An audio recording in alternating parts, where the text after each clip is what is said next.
Like I mentioned, the people-centered vision of the African Union, which is an integrated, prosperous, and peaceful Africa driven by its own citizens and representing a dynamic force within the global arena.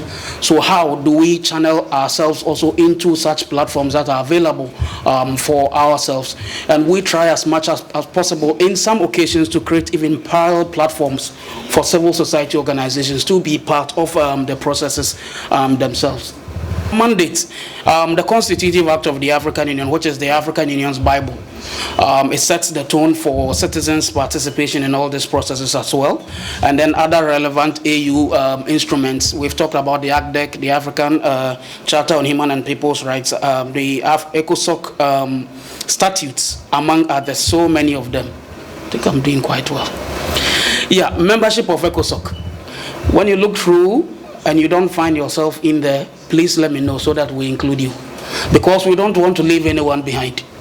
We want to be as inclusive as possible. Each and every single member of society should be part of it, because we know and believe that everyone has something to contribute as a citizen of Africa. So when you look through there, you will see social groups, professional groups, NGOs, CBOs, cultural organizations, faith-based organizations, among others, a lot of them in there. Now, our membership continues. We divided it into two. We have a statutory bodies and we have non-statutory bodies that we work with. Our statutory bodies, now here is the emphasis, and I think this one may pay attention. The ECOSOC General Assembly. ECOSOC General Assembly is the parliament of civil society organizations in Africa. So every 4 years, we open a call and civil society organizations in Africa apply per some, categories and standards that we give. Civil society organizations apply, and then we select 2 civil society organizations from all the 55 member states of the African Union to be part of the General Assembly of ECOSOC for every 4 years. Now here is the catch. The 2 civil society organizations are voted among the civil society organizations who applied from that particular country. So we do not do the direct selection. Civil society organizations vote among themselves and select the 2 people. So if only 2 people apply, they automatically get in. If there are 3, they vote among themselves and select 2. 10, they still select 2.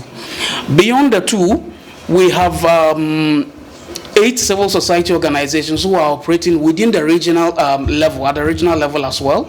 So once they can prove that they work at the regional level, they are also voted for among themselves and they come in. We also have 10 who operate at the continental level who also join the assembly itself.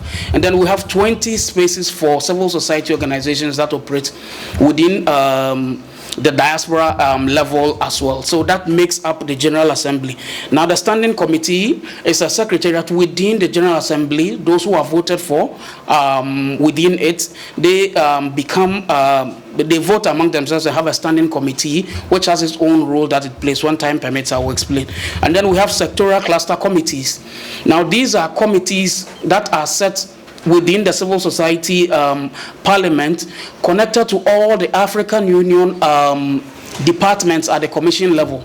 So we have a sectoral cluster committee on political affairs made up of civil society organizations operating based on political affairs. We have one cluster committee on gender. We have cluster committee on economic affairs. So many cluster committees. Wherever you fit, you find yourself in. We have a credentials committee as well that works in supporting, in checking the credentials of civil society organizations into the General Assembly. And then we have a national chapters in all the 55 countries, and I will touch on that one later.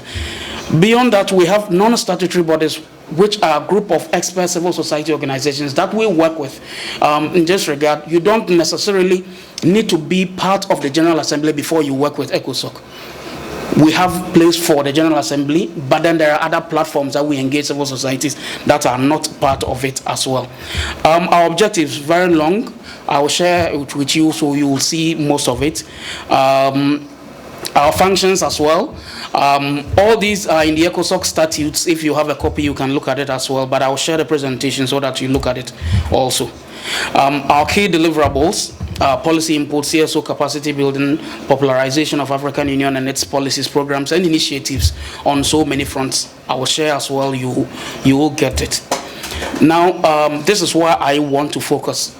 For those of you who are aware, we used to be at the commission in Addis Ababa, and we recently relocated to Lusaka, Zambia in 2019.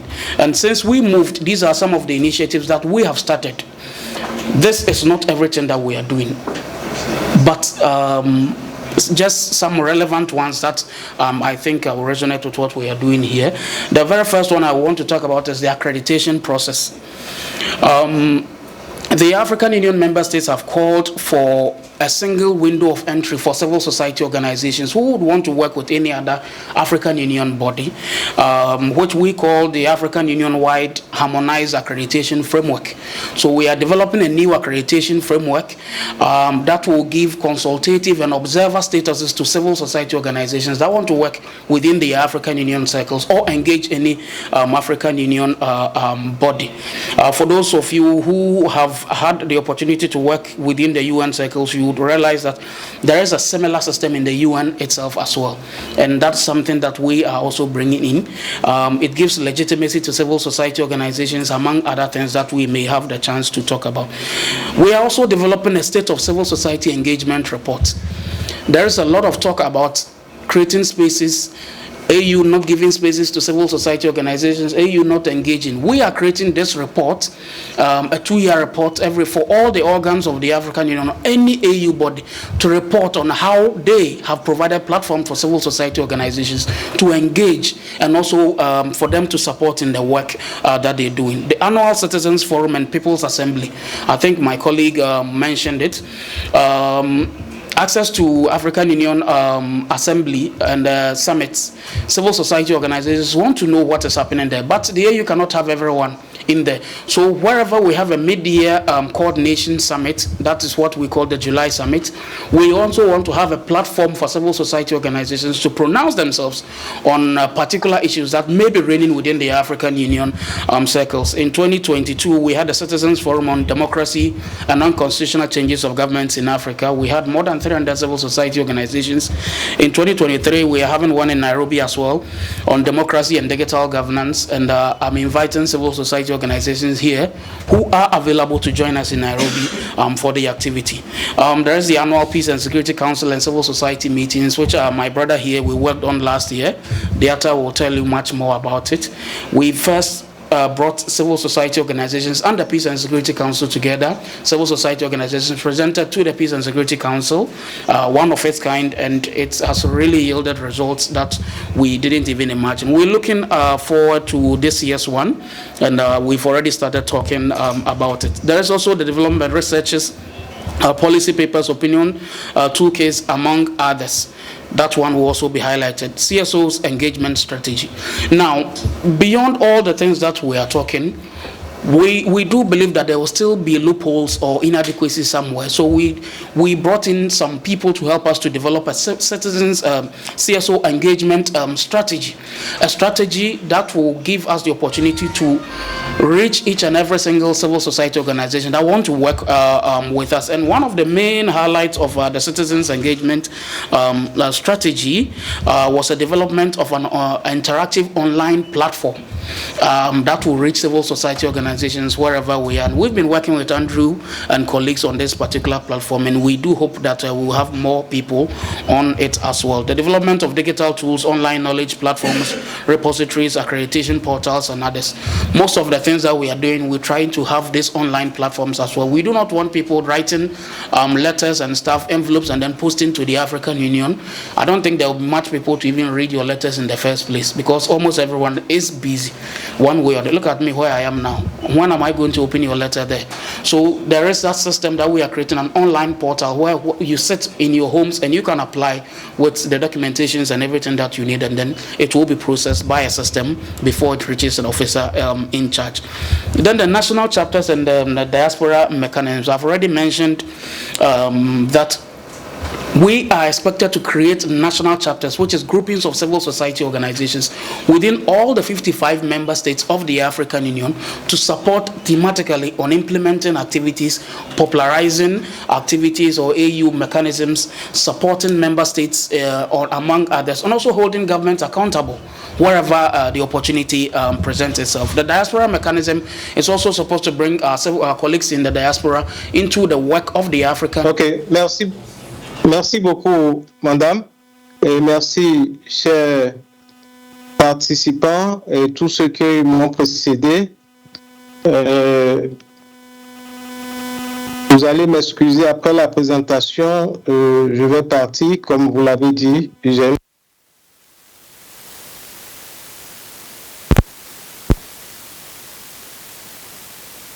Donc, vous m'avez demandé de répondre à deux questions principales, les défis et les espaces pour l'engagement citoyen et les forces et les faiblesses. Comme c'est 5 minutes, j'irai directement. Je ne peux pas parler des défis sans parler un peu de l'importance de l'engagement citoyen. L'engagement citoyen est crucial pour garantir la responsabilité des gouvernements envers leurs citoyens. En s'impliquant naturellement davantage dans le processus politique, les citoyens peuvent exprimer leurs besoins, leurs préoccupations, leurs aspirations tout en contribuant à la prise de décision éclairée. Cela, naturellement, renforce la légitimité des institutions démocratiques et favorise la confiance entre les gouvernants et les gouvernés. Que fait la CEDEAO? La CEDEAO a d'abord développé des cadres légaux pour faciliter cet engagement citoyen. Je voudrais parler du protocole additionnel de la CEDEAO sur la démocratie et la bonne gouvernance. Ce protocole a été adopté en 2001 et met en garde et met l'accent sur les principes de la démocratie, des droits de l'homme, de l'état de droit. Ce protocole appelle à la participation des citoyens au processus de prise de décision et souligne l'importance d'élections libres et régulières. Nous allons aussi mentionner l'adoption du cadre de prévention de conflits de la CEDEAO en 2008, qui est une clé pour rendre opérationnel le mécanisme de 1999 de la CEDEAO, mais aussi le protocole additionnel de la CEDEAO sur la démocratie dont je viens de parler. Il y a d'autres cadres aussi qui parlent de la nécessité de l'implication des acteurs de la société civile. La CEDEAO, pour mettre en application ces différents cadres adoptés et travaille avec des acteurs de la société civile. La CEDEAO implique les acteurs de la société civile à prendre part aux interventions électorales, aux initiatives entrepreneuriales, au renforcement des capacités et plusieurs interventions avec des jeunes, des femmes et autres. Par exemple, dans chaque processus électoral dans la région, des jeunes, des femmes et autres acteurs sont impliqués dans les interventions de prévention et de la diplomatie préventive et l'observation du processus électoral. La CEDEAO aujourd'hui a une politique de prise en charge des jeunes depuis 2017.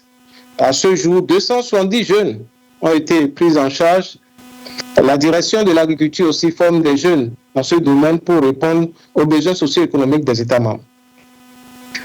La direction des affaires politiques de la CEDEAO vient de former 25 jeunes à travers une formation de coaching.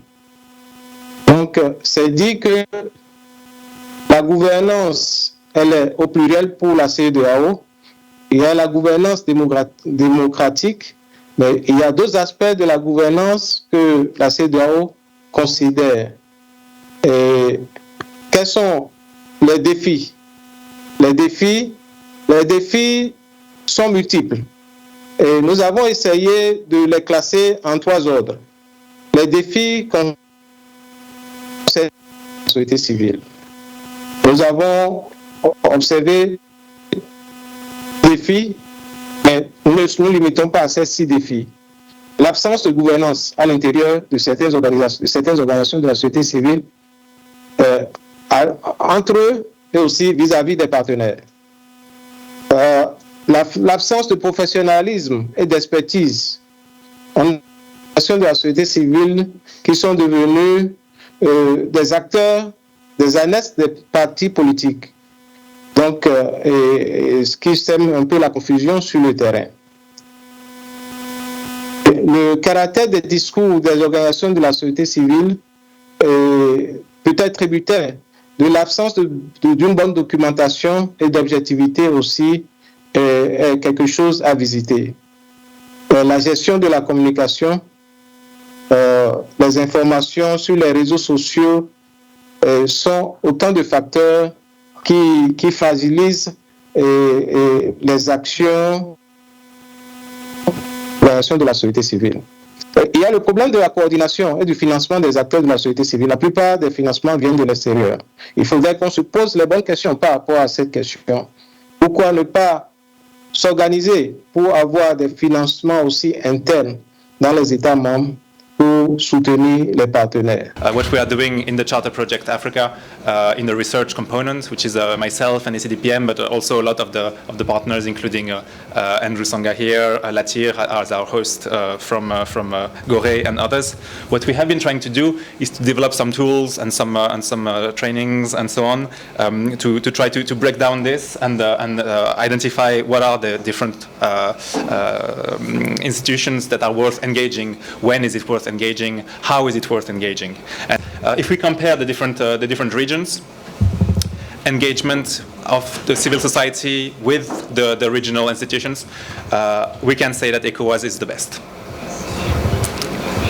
Maybe we didn't have any energizers, but I think it might be worth just doing a little clap for that.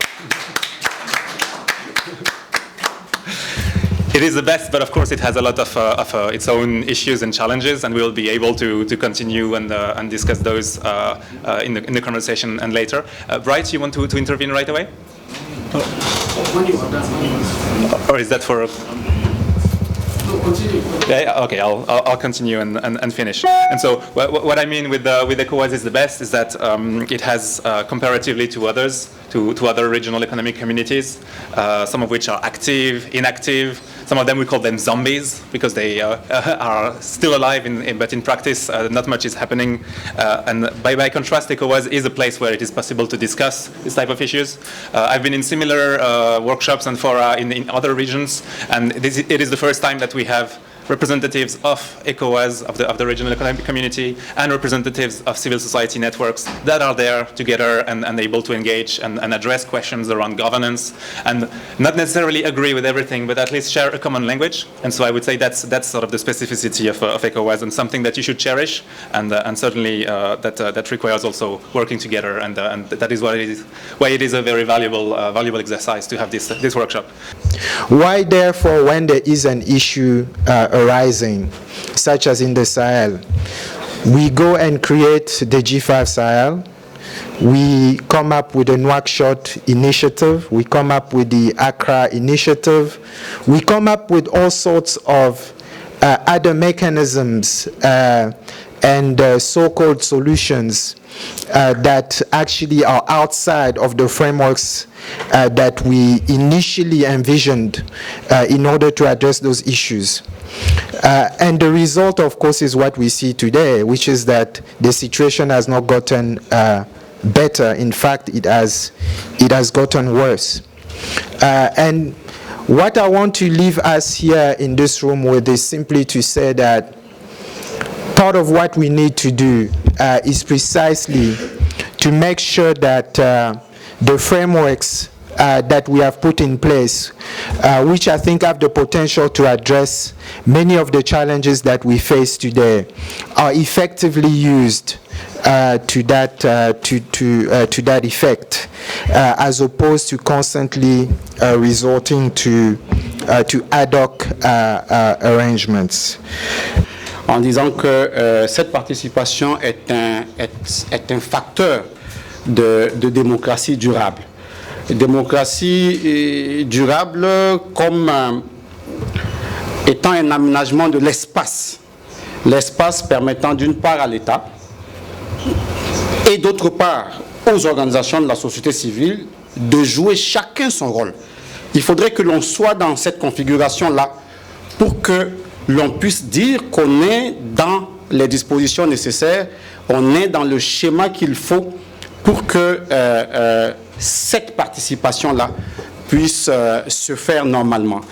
Et donc, il s'agit d'aller au-delà des formules incantatoires pour une implication active des citoyens et à travers leurs organisations, qui sont les organisations de la société civile, pour que cette interaction puisse conduire au développement, parce que l'idée ici est de faire en sorte que chaque citoyen, à quelque niveau que ce soit, puisse s'intéresser ou être intéressé à toutes les décisions qui peuvent avoir une implication sur sa vie quotidienne.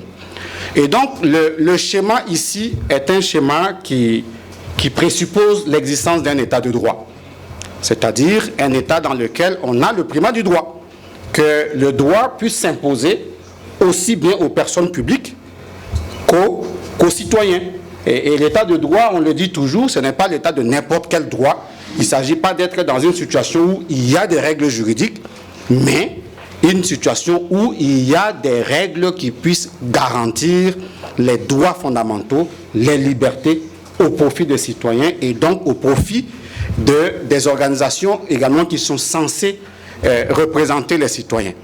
Et donc, pour ce qui nous concerne au niveau de la Misaël, notre action, c'est surtout à l'heure actuelle de faire en sorte que dans les situations de crise, on puisse toujours continuer à garantir cet espace d'expression citoyenne et que les situations de crise ne puissent pas les remettre en cause parce que les crises sont censées être passagères. On est censé les surmonter pour revenir à une situation normale. À ce niveau, le premier élément que je voudrais mettre en avant au regard de nos instruments, c'est que c'est vrai que les régimes de transition constituent une rupture de l'état de droit, déjà. Une rupture de la démocratie, mais cela, en réalité, au regard de nos instruments, n'implique pas une déconnexion des États qui sont dans cette situation-là avec la légalité continentale en la matière. Alors, autrement dit, les régimes de transition ne devraient pas remettre en cause les droits fondamentaux qui sont définis dans la charte au bénéfice des citoyens et des organisations qui les représentent. D'ailleurs, c'est dans les transitions qu'on devrait soutenir les organisations de la société civile pour qu'elles puissent continuer à jouer leur rôle pour le retour à une vie démocratique normale. Mais dans ces pays que j'ai cités tout à l'heure, oui, donc je disais que dans ces pays que je venais de citer, il y a véritablement un défi existentiel. Je ne vais pas entrer dans les détails, dans les débats on pourra y revenir, mais il y a une restriction de l'espace démocratique que l'on vit au jour le jour. Quand vous allez au Mali, au niveau de la société civile, les gens n'ont plus la possibilité de s'exprimer. Même les partis politiques n'arrivent pas à s'exprimer. Et donc, au Burkina Faso, on est tous au courant, vous n'êtes pas sans savoir donc il y a une vague d'arrestations récemment des leaders d'opinion, des leaders de la société civile. C'est vrai qu'il y a des procédures judiciaires qui sont en cours, mais vous et moi, nous savons comment ces choses-là se passent. Et donc, il faudrait que la question de la participation citoyenne continue de nous occuper dans ce genre de contexte, et il faudrait qu'on y travaille parce que, comme je le disais tantôt, et je vais vers la fin de mon propos, madame, les textes, les instruments de l'Union africaine, et notamment la charte africaine, la démocratie des élections de la gouvernance, prévoient que dans ce genre de configuration, quand on va dans le paragraphe 10 du préambule de la charte, eh bien, il prévoit que la promotion de la participation citoyenne doit être faite à tout moment. C'est une constante. Il faudrait qu'on le dise. Et quand on prend le paragraphe 2 du fameux article 25 que nous connaissons tous, eh bien, ce paragraphe impose, dans le contexte des coups d'État, aux poutistes d'honorer leurs obligations vis-à-vis de l'Union. Ce qui revient à dire que nous avons, à l'intérieur, au niveau de l'Union africaine, un instrument de plaidoyer pour faire en sorte que les gouvernants, dans les régimes de transition, puissent respecter leurs obligations en ce qui concerne le maintien de l'espace citoyen, l'espace d'expression citoyenne, je veux dire. Et je voudrais, en plus de ce que nous faisons, et ça nous le faisons à travers la diplomatie classique, que les fêtières des organisations, et j'interpelle donc mon collègue Komlan, comme la FOSCAO, puissent appuyer les organisations locales qui sont en difficulté pour que, justement, on puisse aller sereinement vers un retour à un ordre démocratique normal. Je vous remercie, madame.